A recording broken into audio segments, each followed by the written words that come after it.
Welcome to the पहाड़ी family vlogs. I hope आप सब बहुत अच्छे होंगे। भोपाल का सफ़र हम लोग निकल रहे हैं उज्जैन के लिए। अब आपको मिलेंगे रेलवे स्टेशन पे।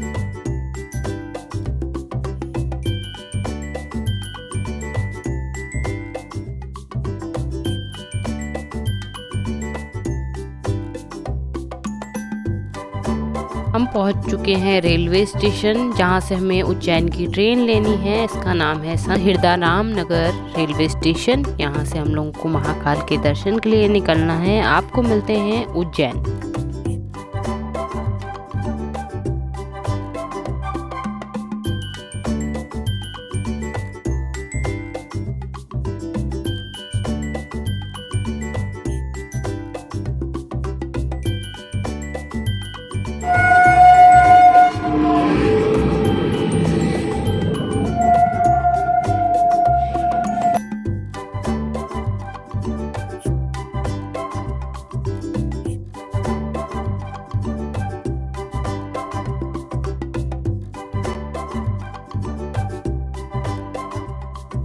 फाइनली अब हम लोग पहुंच चुके हैं उज्जैन में। यहाँ से हमें ऑटो लेके जाना होगा महाकाल के दर्शन के लिए।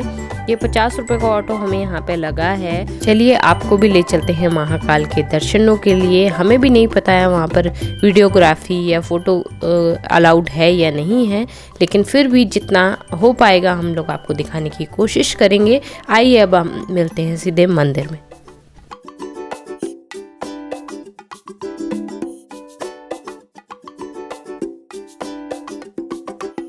ऑटो ने हमें मंदिर की कुछ दूरी पर उतार दिया था। यहाँ से हमें पैदल मंदिर तक जाना है। यहाँ पर सुंदर सुंदर स्टॉल्स लगी हुई हैं, जैसे अक्सर हमें हर मंदिर में देखने को मिलती हैं।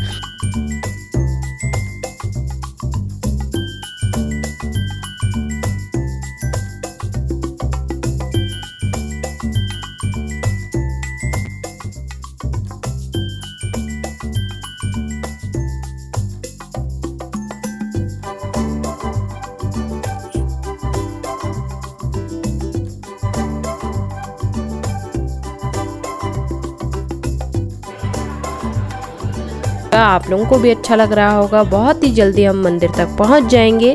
तो उससे पहले हम लोगों ने वहाँ क्या क्या किया, क्या क्या देखा, तो ये जो प्रसाद का स्टॉल है, इससे सीधे सामने की तरफ जाता हुआ मंदिर का रास्ता है। इस रास्ते से हम लोग मंदिर के लिए अंदर जाते हैं।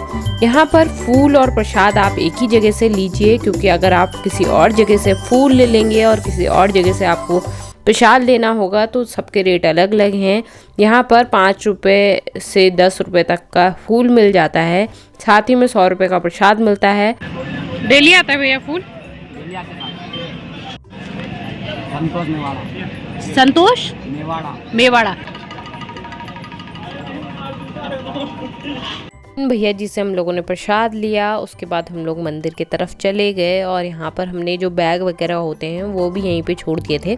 बस हमने जूते चप्पल यहाँ पे नहीं उतारे, क्योंकि मंदिर काफ़ी दूर था, अंदर जाना था हम लोगों को वहाँ से। तो वहाँ जो मंदिर है, मंदिर के पास में जूते चप्पल की भी उन्होंने व्यवस्था की हुई होती है, तो आप लोग जूते चप्पल अंदर जाके उतार सकते हैं। यहाँ पे रुद्राक्ष मिलते हैं ओरिजिनल, पेड़ से टूटे हुए। अगर आपको चाहिए तो आप रुद्राक्ष ले सकते हैं। बहुत अच्छे से याद नहीं है, लेकिन 100 रुपये के 2 रुद्राक्ष यहाँ पर मिल रहे थे।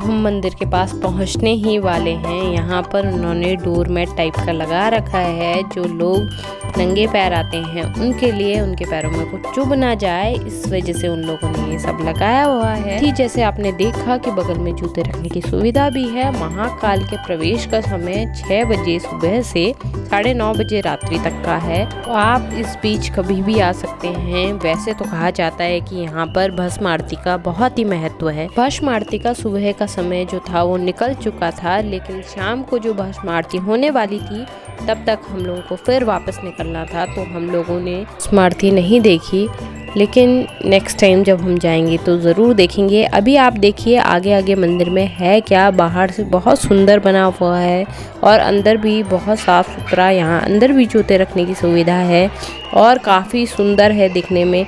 आप जैसे देख रहे हैं बहुत लंबी लंबी लाइन है। वो लोग वहाँ पहले आए हुए थे, वो लोग आपस में बात कर रहे थे कि इस बार तो बिल्कुल भीड़ नहीं है, और टाइम में इतनी भीड़ होती है कि लोग एक दूसरे के ऊपर चढ़ने को तैयार हो जाते हैं। तो आप लोगों से सभी से रिक्वेस्ट है ऐसा ना करें। और हम लोग भी वहाँ गए तो हम लोगों की इजीली दर्शन हो गए थे। शायद इस बार कम भीड़ थी इस वजह से, लेकिन जो भी वहाँ जाएं वो थोड़ा पेशेंस के साथ जाएं। वहाँ पर बैठने के लिए भी सुविधा की हुई है, जैसे आप बेंच देख रहे हो, तो लोग उसके ऊपर चढ़ के जा रहे थे। ये बात गलत है। आप लोग जो चीज़ सुविधा के लिए दी गई है उसे अपनी सुविधा के लिए यूज़ करें। हमारे सामने एक भैया चल रहे थे, उन्होंने महाकाल का कुर्ता पहना हुआ था। अच्छा लगता है जब ऐसे सारी चीज़ें देखते हैं। और सभी को वहाँ पर माथे में बहुत सारा चंदन और तिलक लगाया जाता है। जैसे आप देख रहे हो ये रेलिंग लगाई हुई हैं और एक एक करके हर एक इंसान को जाना होता है। वहाँ तक तो सुविधा की हुई है कि बंदा एक एक करके आए, लेकिन यहाँ गर्भगृह में जाने के लिए वहाँ पर बहुत ही बहस होने लग गई लोगों की आपस में कि गर्भगृह का जो दरवाज़ा था वो खुला नहीं था, वो गर्भगृह में नहीं जाने दे रहे थे। उस वजह से वहाँ पर बहुत हड़कंप सी भी मच गई और फिर उन्होंने जो ये चैनल वाला गेट होता है उसे बंद कर दिया, क्योंकि लोग बहुत हल्ला मचा रहे थे।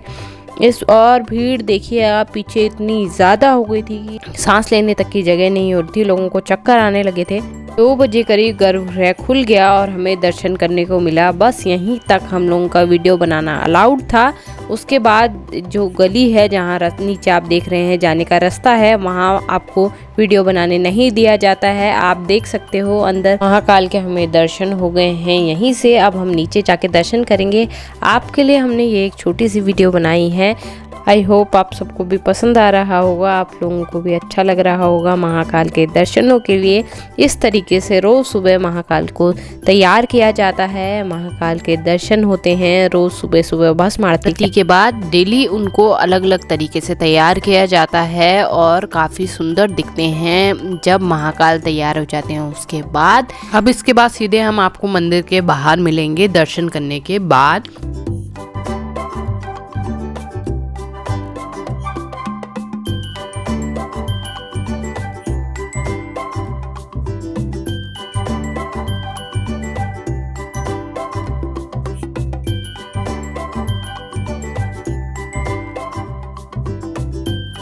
हम आ गए हैं महाकाल के दर्शन करने के बाद बाहर। यहाँ पर मंदिर में फूल हाथ में लेके जाने होते हैं 2-4। जो आपने हमारे हाथ में फूल की टोकरी देखी थी वो भी मंदिर तक नहीं ले जाई जाती है। प्रसाद भी आधे रास्ते में ले लिया जाता है, रास्ते में थोड़ा बहुत निकाल के फिर हमें वापस दे दिया जाता है। आप 1-2 फूल अपने हाथों में लेके जा सकते हो, वो शिवलिंग तक चढ़ा सकते हो। वहाँ शिवलिंग बिल्कुल टच नहीं करने दिया जाता है। आप लोग भी कभी जाएं तो दूर से दर्शन करें, क्योंकि एक बंदा वहाँ शिवलिंग को टच कर रहा था और गार्ड ने उसे बहुत ही गंदी तरीके से धक्का मारा, तो वो मुझे बिल्कुल अच्छा नहीं लगा। अंदर जाके आप लोग दर्शनों के लिए वहाँ आते हो, अगर कोई ऐसी बात भी थी वो टच भी कर रहे थे तो उन्हें मना करना चाहिए था। बहुत रूडली वहाँ के अंदर के लोग जो थे, स्टाफ जो था, वो बहुत गंदी तरीके से बिहेव कर रहे थे, वो मुझे बिल्कुल पसंद नहीं आया। जब आपने देखा गर्भगृह के बाहर हम लोग लाइन लगा के बहुत सारे लोग खड़े हो गए थे, तो वहाँ पर भी स्टाफ आया था, वो भी मेंटेन करने की कोशिश कर रहे थे। लेकिन गुजरात के ही कुछ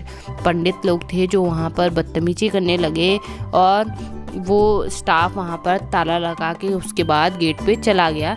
तो वहाँ पर समझ आता है कि स्टाफ ने ऐसा किया, थोड़ा रूड हो गए थे वो लोग भी, क्योंकि श्रद्धालु बहुत ज़्यादा ही अग्रेसिव हो रहे थे, तो वहाँ पर समझ आता है। लेकिन अभी अंदर जब उस बंदे की श्रद्धा थी शिवलिंग को हाथ लगाने की, तो उस शिवलिंग को हाथ लगाया, तो स्टाफ को ऐसे नहीं करना चाहिए था मेरे हिसाब से। आगे आप लोगों का क्या कहना है, आप लोग क्या सोचते हैं इस बारे में, आप लोग ज़रूर कमेंट करके बताइएगा। इसके बाद हम लोगों ने यहाँ पर थोड़ी बहुत फ़ोटोज़ खिंचाई, थोड़ा बहुत हम लोगों ने और मंदिरों के दर्शन किए और उसके बाद हम लोग वहाँ से निकल गए। आगे देखिए आप लोग वीडियो में हम लोगों ने काफ़ी कुछ और दर्शनों के लिए दिखाया है, कहाँ से हम बाहर आए, वहाँ पर और क्या क्या चीज़ें थी।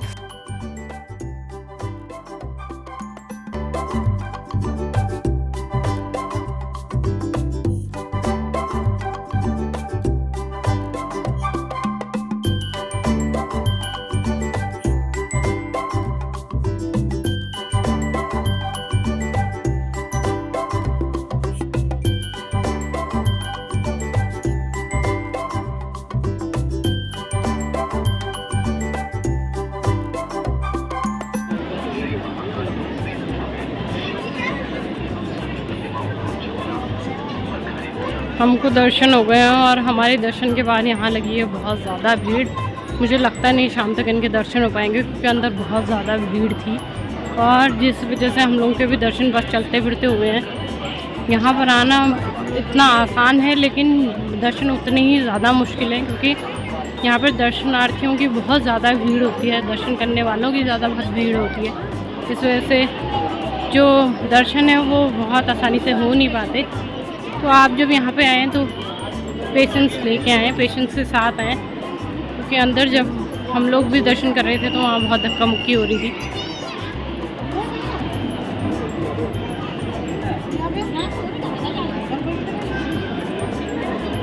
पूरी भीड़ मुझे लगता है बाहर गेट तक होगी ये भीड़ और ये यहाँ पे एंड हो गई ये भीड़। काफ़ी लंबी भीड़ है। हम लोग जब आए थे तो हमने तो अंदर सीधे ही घुस गए थे क्योंकि हम लोगों के आने के टाइम पे इतनी भीड़ यहाँ पे थी नहीं। अभी हाँ क्या आप देख सकते हैं वहाँ पीछे तक दर्शन के लिए जो भीड़ है वो लगी हुई है।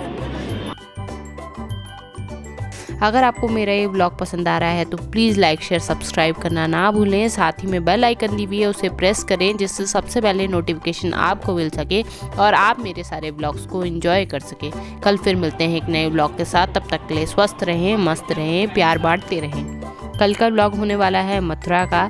आप लोग इसी तरीके से वेट कीजिएगा। हम लोग बहुत ही जल्दी आपके लिए मथुरा का ब्लॉग लेके आने वाले हैं।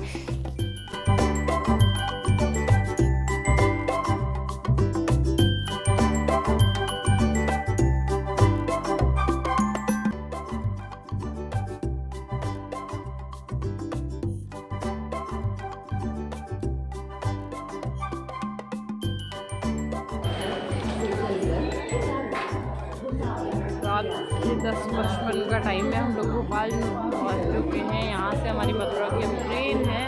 हम लोगों को निकलना है मथुरा के लिए।